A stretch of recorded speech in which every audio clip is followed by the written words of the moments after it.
All right, so thank you for now. And while we wait for you to get seated, we delve into the domestic COVID-19 situation as authorities here seek to boost their supplies of the antiviral treatment pills for patients in the country. Shin Ye-eun joins me now. Ye-eun, welcome back. Thanks for having me, Sunny. Right, so authorities are planning to ship in supplies of Merck's Molnupiravir this week, Ye-eun. That's right. The government is planning to take delivery of Lagevrio, also known as Molnupiravir, an oral COVID-19 pill manufactured by Merck, and this shipment of drugs, which is enough to treat 100,000 patients, is scheduled to arrive sometime this week. Interior Minister Jeon Hae-cheol on Monday announced the country's plans to bring in Lagevrio amid growing demand for antiviral pills. But Lagevrio hasn't been given the official green light from the country's drug regulator yet. They are reportedly still reviewing the drug, and some 95,000 courses of Pfizer's Paxlovid are also set to arrive in the country in April. As of now, only seniors age 60 and up, the immunocompromised, and those 40 and over with underlying conditions like diabetes or cardiovascular disease are eligible for the drugs.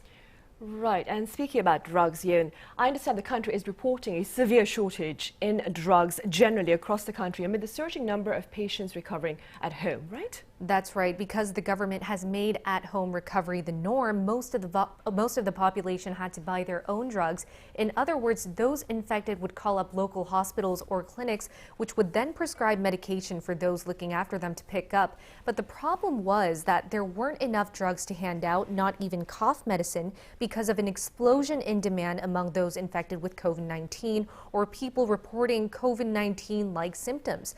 Take a listen to these pharmacists about the difficulties they're facing on a daily basis. Whether it's a direct transaction or a wholesale drug, there's not enough medication left in stock.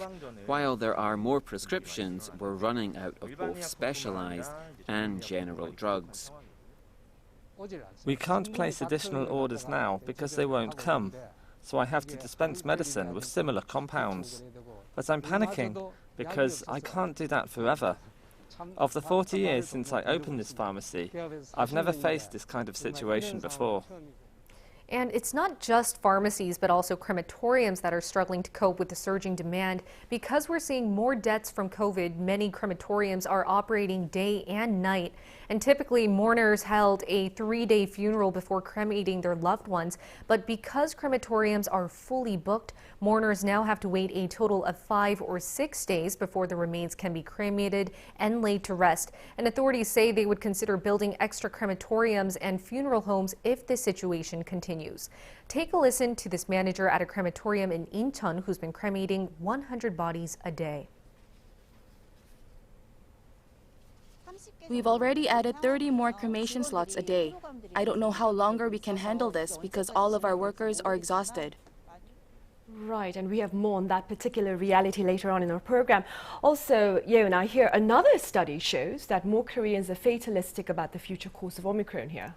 Right, and this study is by the Graduate School of Public Health at Seoul National University. A team of researchers found that 1 in 3 Koreans believed they would eventually catch COVID-19. More than half of those surveyed also said it would be very difficult to contain COVID-19 at this point, considering the repercussions on both individuals and society at large. Over 1,000 adults took part in the study, which was conducted from March 11th to the 13th, and it was the first time more than 60% had answered that the pandemic cannot be tamed. And I bet many people around the world can relate to that study, and also it can be stressful for people who have not yet been infected with COVID-19, knowing that it can happen any day. And on that note, I also want to mention a recent study focusing on the emotional toll that the COVID-19 pandemic has taken on the general public. Now, MIT researchers found that the pandemic mood was much worse than people's regular Monday mood. The paper, titled Global Evidence of Expressed Sentiment Alterations During the COVID-19 Pandemic, was conducted through the examination of 654 million social media posts on Twitter in around 100 countries that appeared during the early 5 months of the pandemic phase. So when compared to people's mood gap between weekends and Mondays based on emotions on social media, the onset of the health crisis caused an almost 5 times larger negative mood than the weekend Monday gap. The COVID-19 shock also led to significantly higher drops in sentiment than during extreme temperatures or hurricane periods. Meanwhile, the study said surprisingly, lockdown policies did not appear to have affected the public sentiment all too much, which can be attributed to a potential two-way impact. Some might feel stressed due to the social restrictions, but others might feel more secure thanks to lockdowns or social distancing measures. Right, and speaking about social distancing, Yeon, Korea has a few revised rules in place starting today, this Monday, right? Tell us about them. Sure, Sunny. So South Korean health authorities have eased the country's social distancing guidelines to allow larger private gatherings up to 8 people, and this is 2 more than what had been a maximum of 6 people until Sunday. Business hours for restaurants and cafes will remain the same, though, having to close at 11 p.m. The easing comes despite concerns from some health experts that the move could aggravate the outbreak amid the rapid spread of Omicron. Officials said, though, that they would continue to make slight adjustments, only to the point where risk levels are acceptable and no strains are added to our medical system. And this explains why they've decided to not extend business operation hours from 11 p.m. to midnight.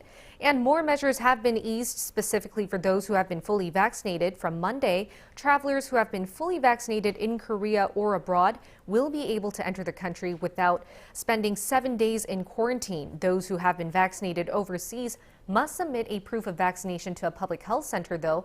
Also, while this latest measure will apply to travelers from most countries, it won't be applied to those coming in from Pakistan, Uzbekistan, Ukraine, or Myanmar who still have to quarantine.